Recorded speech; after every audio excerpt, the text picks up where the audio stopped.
63 drone கேமராலாம் சுத்திட்டு இருந்துச்சாமா. ஜனநாயகன் படத்துக்காக ஷூட்டிங்காக வந்து சில சீன்ஸ் எல்லாம் எடுக்கிறதுக்காக அந்த இடத்த நீங்க வந்து பிக்ஸ் பண்ணி அவ்வளவு லேட்டா வந்திருக்கீங்க. மக்களுடைய கூட்ட நெரிசல் வந்து லைவா வேணும் அப்படின்றதுக்காக இந்த மாதிரி எல்லாம் பண்ணீங்கன்னு சொல்லிட்டு மத்தவங்க எல்லாம் சொல்றாங்கன்னா சரியா சொல்றாங்க. அதெல்லாம் நிஜமா அப்படின்னு யாராவது ஒருத்தராவது கேட்டிருந்தா மானஸ்திங்க. நிஜமா சொல்றேன், ஒருத்தராவது அது கேள்வி கேட்டிருந்தா மனஸ்திங்க. கேட்டிருக்க மாட்டாங்க. ஏன்னா 20 லட்சம் அக்கௌண்ட்ல போட்டுட்டாச்சுப்பா. சரியா? இப்போ வர வச்சு பேசுறது எதுக்கு தெரியுமா? தான் பண்ணது தப்பு அப்படின்னு சொல்லிட்டு உணர்ந்து அப்படிலாம் நம்பிடாதீங்க மக்களே. வர சொல்லி பேசுறது சிபிஐ கிட்ட இருந்து தப்பிக்கிறதுக்கு. ஓகேங்களா? சாட்சியங்களை சிபிஐ விசாரணையில எடுத்து பண்ணிட்டு இருக்கும் போது சாட்சியங்களை வர சொல்லி இப்படி வந்து பொன்னாடையெல்லாம் போத்தி 5 லட்சம் ரூபாய் இன்சூரன்ஸ் எல்லாம் உங்களுக்கு நாங்க பண்ணித்தரோம். 20 லட்சம் கொடுத்தாச்சு, ரைட்டு. இப்போ செலவு பண்ணி எல்லாம் வந்திருக்கோம். கூட்டிட்டு வந்து ஒரு ஸ்டார் ஹோட்டல்ல வச்சு சூப்பரெல்லாம் பண்ணிருக்கோம். உங்களோட கல்யாணம், குழந்தைங்களோட படிப்பு, இனிமேல் எல்லாமே நாங்க பாத்துக்கிறோம். 5 லட்சம் உங்களுக்கு இன்சூரன்ஸ் போட்டு தரோம். சரியா? இதெல்லாம் எதுக்கு தெரியுமா? சிபிஐ கிட்ட வந்து விசாரிக்கும் போது பார்த்து பத்திரமா 4 வார்த்தை நல்ல விதமா மானே தேனே பொன்மானே இந்த மாதிரிலாம் கொஞ்சம் நல்ல விதமா விஜயை பத்தி சொல்லுங்க அப்படின்றதுக்காகன்றது அந்த 41 குடும்பத்தை தாண்டி மக்களுக்கு தெரியுது. ஓகேங்களா? மக்களுக்கு தெரியுது. இந்த என்ன பண்ணாலும் முட்டு கொடுக்குறாங்களா அவங்கள பத்தி எல்லாம் நம்ம நினைக்கவே இல்லை, நம்ம பேசவும் இல்லை. சரிங்களா? மக்களுக்கு என்ன நடந்துட்டு இருக்குன்னு தெளிவா தெரியுது. கரூர்ல சம்பவம் நடந்த இடத்துல காலணிகளுக்கு கூட பாதுகாப்பு கொடுத்த காவல்துறை அதிகாரிகள். சரிங்களா? காலணிகளுக்கு கூட சாட்சியங்களை கலைக்க கூடாதுன்றதுக்காக காலனிக்கு கூட பாதுகாப்பு கொடுத்தாங்க. ஆனா சாட்சியங்களை கூட்டிட்டு போய் பொன்னாடையெல்லாம் பொத்தி வெயிட் பண்ணி இப்படி எல்லாம் பண்றது நியாயம் தானா? நீதி தானா?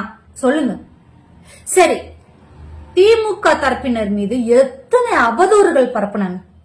யாராவது திமுக தரப்பினர்ல இருந்து யாராவது அவதூறு பரப்புனீங்களே அதுக்கெல்லாம் சாட்சி கொடுங்க அப்படின்னு சொல்லிட்டு நாங்க யாராவது வந்து போல்டா நின்னு அவதூறு சொன்னீங்கல்ல?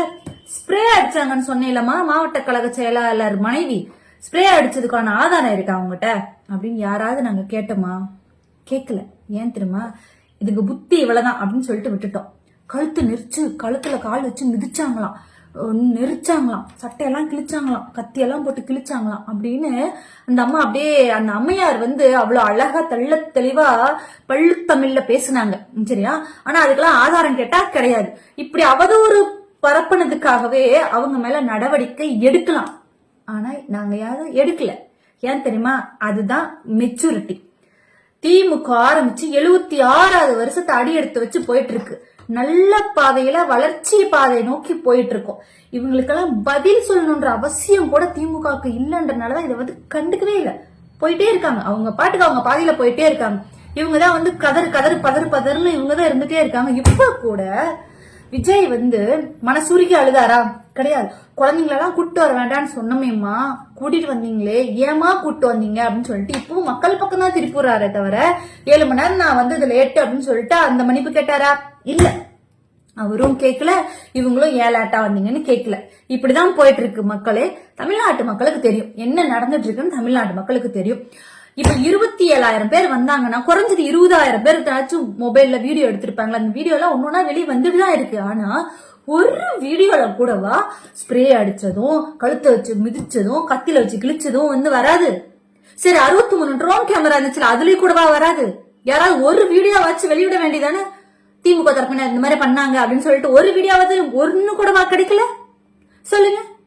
ஆனா எந்த அளவுக்கு அவதூறு பரப்பிட்டு எப்படி இவங்களாம் இதே திமுக தரப்பினர் மேல சொன்ன இதே வார்த்தைகளை தாவேகா தரப்பினர் மேல நாங்க சொல்லி இருந்தா இந்நேரம் எப்படி இருந்திருப்பாங்க?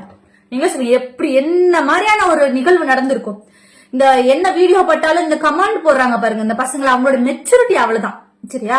ஆனா இதே தவிர நாங்க வந்து தாவேகா தரப்பினர் மேல நாங்க இப்படி வந்து ஒரு பழி சொல்லியிருந்தோம்னா அவங்க எப்படி இருந்துக்கும்? அவங்களோட ரியாக்ஷன் எவ்வளவு பொறுமையா திராவிட முன்னேற்ற கழகம் இந்த விஷயத்த வந்து கையாண்டுட்டு இருக்காங்கன்றத மக்களுக்கு தெரிஞ்சா போதும்.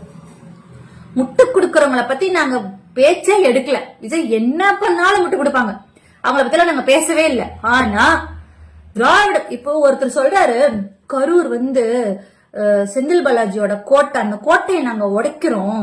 இந்த சர்க்கார் படத்துல இவர் சொல்லுவார்ல, இந்த பிராண்டிங் உடைக்கிறதுல தான்டா நான் வந்து எக்ஸ்பர்ட் அப்படி சொல்லுவாரு. அதெல்லாம் சினிமா பஸ்.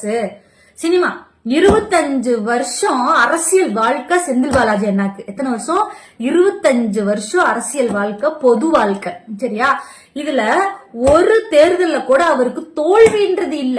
ஃபர்ஸ்ட் அதை நீங்க புரிஞ்சுக்கணும். ஓகே, ஃபர்ஸ்ட் ஒரு தேர்தல்ல கூட அவருக்கு தோல்வி கிடையாது கரூர்ல. ஏன் சொல்லுங்க? ஏன்?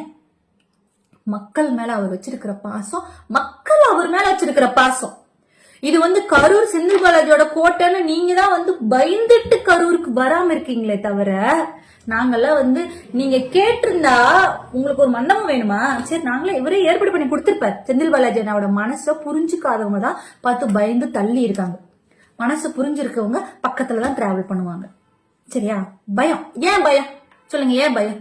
தப்பு மனசுல இல்லைன்னா அண்ணே இந்த மாதிரி கட்சி ஒரு பக்கம் இருக்கட்டும். இப்ப வியாபாரிங்களா பக்கத்துல எல்லாரும் இருப்பாங்க. ஒரு பூக்கடைகள் இருக்குன்னா தொடர்ந்து பூக்கடைகளா இருக்கும். சரியா? பிசினஸ் வரும்போது அவங்களா எதிரிகள். ஆனா பொதுவா ஒரு விஷயம் வரும்போது ஒரு கடைக்கு ஒரு வியாபாரிக்கு ஏதாவது பிரச்சனைனா எல்லாரும் எப்படி வராங்க? இதே வந்து வியாபாரம் பண்ற நேரத்துல அந்த கடைக்கு நம்ம கடைக்கு வந்த ஆள் அந்த கடைக்கு போயிட்டாங்கன்னா எப்படி இருப்பாங்க? இதுதான் பிசினஸ் வேற. இது வந்து அரசியல். ஒரு மண்டபம் ரெடி பண்ணி கொடுங்கண்ணா அப்படி சொல்லியிருந்தா இவரே பண்ணி கொடுத்துருப்பாரு. ஏன் கேட்கல? ஏப்பா கேட்கல? யாரோ ஒருத்தருக்கு கேட்டாங்க அப்படின்னு சொன்னாங்க, அவரு ஏப்பா ஏற்பாடு பண்ணி தரல?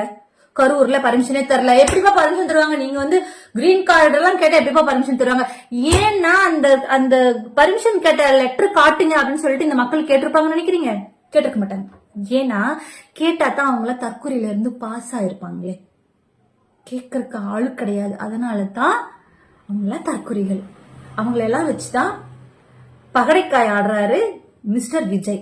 இது தமிழ்நாடு மக்களுக்கு புரிஞ்சா போதும். புரிஞ்சிட்டு தான் இருக்கு.